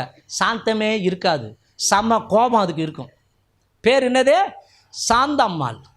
ஆரோக்கியம் மாரி ஒல்லியாக இருக்கும், ஆரோக்கியமே இராது, இருமிங்க இருக்கும். பேர் சம்மந்தம் இல்லாமல் வைப்பாங்க. பார்த்துக்கிறீங்களா நீங்கள்? அப்போது அன்பானவர்களே கவனிங்க, அட்வைஸ் பண்ணும்போது கூட பவுல் தீமோத்தேயுக்கு அட்வைஸ் பண்ணும்போது 1 தீமோத்தேயு 6:11 நீயோ தேவனுடைய மனுஷனே, இவைகளை விட்டோடி நீதியையும் தேவ பக்தியையும் விசுவாசத்தையும் அன்பையும் பொறுமையும் சாந்த குணத்தையும் அடையும்படி நாடு. ஆமென். நீங்கள் ஆவிக்குரியவர்கள்னா உங்கள் சாந்தத்தை ரட்சிக்கப்படாத ஜனங்கள் பார்க்கணும். ஆமென். ஆமென். ஆமென். ஆமாம், பேயாட்டம் ஆடக்கூடாது. உங்களை சொல்லலை, அப்படி இருக்கிறவங்கள வீட்டுக்கு ஒரு வாழ்க்கை, சபைக்கு ஒரு வாழ்க்கை. புரியுதுங்களா? கவனிங்க, இவங்க ஊருக்கெல்லாம் உபதேசம் பண்ணிடுவாங்க. தனக்கு ஒரு பிரச்சனை வந்தால் ஆடுவாங்க பாருங்க, ஆடுங்க. இல்லை, தனக்கு வந்த பிறகு தான் தெரியணும் உங்களுடைய குணாதிசயம். எனக்கு ஒரு ப்ராப்ளம் வராத வரைக்கும் நான் ரொம்ப சாந்த குணம் உள்ள மாதிரி தெரியும். ஆனால் வந்துட்ட பிறகு தான் என் சுயரூபம் எப்படி இருக்குதுன்னு தெரியணும். கவனிங்க, வீட்டில் இருக்கிறவங்க முதல்ல சாட்சி கொடுக்கணும் உங்களை பற்றி. வெளியெல்லாம் போகாதீங்க.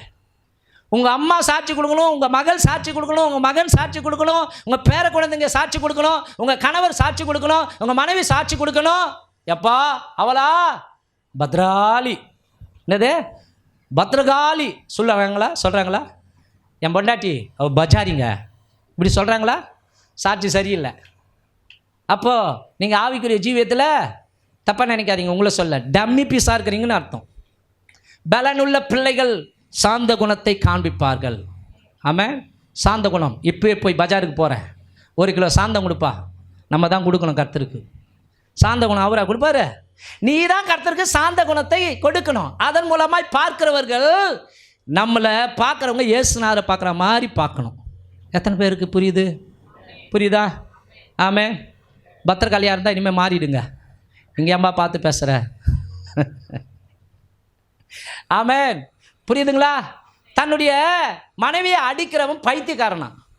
தன்னுடைய மனைவியை அடிக்கிறவன் மென்டல்னு சொல்கிறாங்க. நாங்கள் இப்படி பேசுகிறீங்க. ஆமாம், கணவன் மனைவியும் ஒரே சரீரம். அப்போது கணவன் மனைவி அடித்தா தன்னை என்ன பண்ணிக்கிறான்? தன்னை அடிச்சுக்கிட்டு எதுங்க? பைத்தியம். தன்னை கிரிக்கிட்டு தன்னை அடிச்சுக்கிறதுக்கு பேர் என்ன சொல்லுவாங்க? அவன் ஒரு மென்டல்ப்பா. ஆகவே அன்பானவர்களே கவனிங்க, நமக்குள்ளிருந்து வெளிப்படுகிற ஒரு குணாதிசயம் நீடிய சாந்தம் உள்ளது. ஓகேவா? கடைசி ஒரு காரியம் சொல்லி முடிக்கிறேன். அப்போஸ்தலர் 1:8 சாட்சியாய் வாழ்பவன். அங்கே நீங்கள் படித்து பார்த்தீங்கன்னா படிங்க. பரிசுத்த ஆவி உங்களிடத்தில் வரும்பொழுது நீங்கள் பலன் அடைந்து எருசலேமிலும் யூதேயா முழுவதிலும் சமாரியாவிலும் பூமியின் கடைசி பரியந்தமும் எனக்கு சாட்சிகளாய் இருப்பீர்கள். கடைசியா கவனிங்க, ஆவிக்குரியவன் எப்படிப்பட்டவனா? சாட்சியாய் வாழ்பவன். இந்த வசனத்தில் வருகிற சாட்சி என்கிற வார்த்தை சபையில் வந்து கர்த்தருக்கு ஸ்தோத்திரம், நான் வீட்டில் இருந்தேன்னா பயங்கரமாக தலைவலி வந்துச்சு. அப்புறம் ஏசப்பா எனக்கு தலைவலி நீக்குங்க சாட்சி சொல்கிறேன்னு சொன்னேன்னா ஏசப்பா தலைவலியை நீக்கிட்டாரு. இந்த மாதிரி சொல்கிறோமே, இந்த சாட்சி கிடையாது. கவனிங்க, இருக்கிற ஜனங்களுக்கு நம்ம சாட்சியாக வாழ்ந்து காட்ட வேண்டும். ஆமென். கவனிங்க, அங்கே பயன்படுத்துகிற ஒரு வார்த்தை மாட்டியோ. அந்த வார்த்தைக்கு அர்த்தம் என்னன்னா, இரத்த சாட்சியாய் வாழ்வது, இரத்த சாட்சியாக மரிப்பது. இரத்த சாட்சியாக வாழ்வது, இரத்த சாட்சியாக மரிப்பது. ஏங்க இரத்த சாட்சியாக ஈஸியாக மச்சிடலாம் தெரியுங்களா? ஆமென். ஆமென். சாது சுந்தர் சிங்னு இருக்கிறாரு, தெரியுமா உங்களுக்கு? செத்துட்டார் அவர். கடந்த காலங்களில் இந்திய தீபத் பூமி அப்படிலாம் இருக்குது, அந்த பகுதியெல்லாம் வல்லமையாக ஊழியம் செஞ்சார். அவரை சீக்கிய மதத்திலிருந்து ரட்சிக்கப்பட்டவர். அவருடைய விசுவாசத்தை மறுதளிப்பதற்காக கவனிங்க, ஒரு அறைக்குள்ளே வெளியேறப்பட்ட தங்கம், அவங்க சேர்த்து வச்சிருந்த பொக்கிஷங்கள், கட்டுக்கட்டாக பணம், மாத்திரமல்ல அவங்க சொந்தக்கார பொண்ணு, ஒரு அழகான பொண்ணு உள்ளே அனுப்பிட்டாங்க. இவரையும் உள்ளே அனுப்பிட்டாங்க. மறுநாள் காலையில் கதவை திறந்த அந்த பொண்ணு கூனி குருவி போய் வெளியே வந்ததான். என்னமாச்சு, மயக்கிட்டியாவனே? ஏன்னா அந்த பொண்ணு பேர் அடிக்கும், மைக்கிட்டியான்னு கேட்கும்போது, ஐயோ எனக்கு அசிங்கமாக போயிடுச்சு, நான் அவரை வலியை தொட்டால் கூட அந்த மனுஷன் என்னை சகோதரியே எனக்கு ஒரே ஒரு இதயம் தான் இருந்தது, அந்த இதயத்தை இயேசுக்கு கொடுத்து விட்டேன் என்று சொல்லிவிட்டார். அவரை விட்டுருங்க, அவர் கடவுளுக்கு அவர் தொண்டு செய்யட்டுன்னு சொல்லிட்டு ஓடிட்டாங்களாம் அந்த லேடி. இவங்க கடைசியாக பார்த்தாங்க, ஐயையோ இவன் நம்ம மதத்துக்கு இழுக்கு, இவனை கொன்னுன்னு சொல்லி, சரிப்பா நீ ஊழியத்துக்கு போறியா, ஏசுநாதுக்காக வாழ போறியா, சரிப்பா நீ போ, அதுக்கு முன்னாடி அப்பா அம்மா எங்கள் ஆசையை நிறைவேற்றுப்பா, உனக்காக சமைச்சு வச்சுருக்கிற சாப்பாட்டை சாப்பிட்டு பாப்பா வச்சாங்க. இவரும் ஆனந்த கண்ணீரோடு கூட அப்பா அம்மா ஒத்துக்கினாங்களே, எதுக்கு ஊழியத்துக்குன்னு சாப்பிட ஆரம்பித்தார். அதில் கூடிய பாய்சன் சாப்பிட்டுக்கினே இருக்கிறாரு. அப்பா அம்மா மூஞ்சி அப்படி வெதிரி போகுது. காரணம் என்னென்னா, உள்ளே போன அடுத்த ஒரு 30 செகண்டில் ஆள் காலி ஆகணும், அவ்வளோ கொடிய விஷம். ஆனால் அவருக்கு ஒன்றுமே ஆகலை. விசுவாசிக்கிறவர்கள் நடக்கும் அடையாளங்கள், சாவுக்கு ஏதுவான யாதொன்றை குடிப்பார்கள். அப்படியா பாஸ்டர்?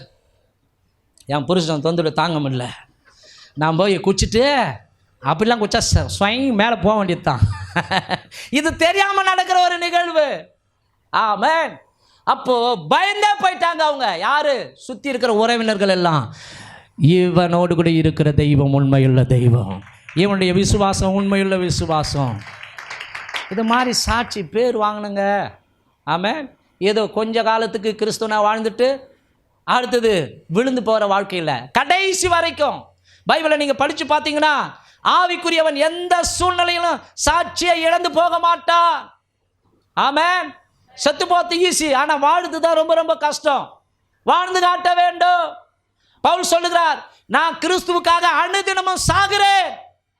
அப்போ தன்னுடைய வாழ்க்கையில் எல்லா உபத்திரங்களையும் தாங்கி கிறிஸ்துவை வெளிப்படுத்த வேண்டும். இம்மைக்காக மாத்திரம் கிறிஸ்துவின் மேல் நம்பிக்கையுடையவர்களாக இருப்போமானால் மற்ற எல்லாரை பார்க்கிலும் பரிதபிக்கப்பட்டவர்களாக இருப்போம். புரியுதுங்களா? புரியுதுங்களா? ஒருவேளை கூழுக்காக சேஷ்டபுத்திர பாகத்தை விற்று போட்ட ஏசாவை போல இருக்கக்கூடாது. ஒரு சில சிற்றின்பங்களுக்காக நீங்கள் போய் அந்த சர்டிஃபிகேட்டில் என்ன பேர்? என் பேர் இம்மானுவேல் கிடையாது. இங்கே இம்மானுவேல்னு கூப்பிட்றாங்க, ஆனால் நான் சர்டிஃபிகேட்டில் போய் என் பேர் செல்வகுமார். இங்கே ஒரு வாழ்க்கை, அங்கே ஒரு வாழ்க்கை. இப்போ என் பொண்ணு பேர் ஏஞ்சல் அப்படின்னு வச்சுட்டு எனக்கு இந்துவாக இருந்தால் தான் சலுகை கிடைக்குன்னு சொல்லி அங்கே பர்த்டேல பேரை மாற்றினேன்னா என்ன யோசிச்சு பாருங்கள். இப்போ சர்டிஃபிகேட் ஒன்று கொடுப்பாங்க இல்லையா, அவங்க பொண்ணு பேர் என்ன? கனிமொழி. கடவுள் ஒருத்தர் பார்க்குறாருல்ல, இருமனம் உள்ளவன் தன் வாழ்க்கையில் விரும்பிய எதையும் பெற்றுக்கொள்ள மாட்டான். அன்பானவர்களே, உங்கள் பெயர், என் பேர் செல்வகுமாருங்க, ரட்சிக்கப்படுறதுக்கு முன்னாடியே அந்த நேம் அப்படியே தான் இருக்கும். ஓகேவா? அதை மாற்ற முடியாது. ஆனால் ரட்சிக்கப்பட்டேன்னா இப்போ என் பிள்ளைக்கு வைக்கிற பேர் என்ன பேர்? அதுதான் முக்கியம். நான் நித்யானந்தனே வச்சிட்டேன், ஆனால் அடுத்து கிறிஸ்தவன் அப்படின்னு கொடுத்தாச்சு. ஓகேவா? இப்போ எத்தனை பேருக்கு குழந்தை பிறந்திருக்குது. நீங்கள் ரட்சிக்கப்பட்டு கணவன் மனைவியாக மாறிட்டீங்க. பிறந்த குழந்தைக்கு வீட்டில் ஒரு பேர், அப்புறம் சர்டிஃபிகேட்டில் ஒரு பேர்.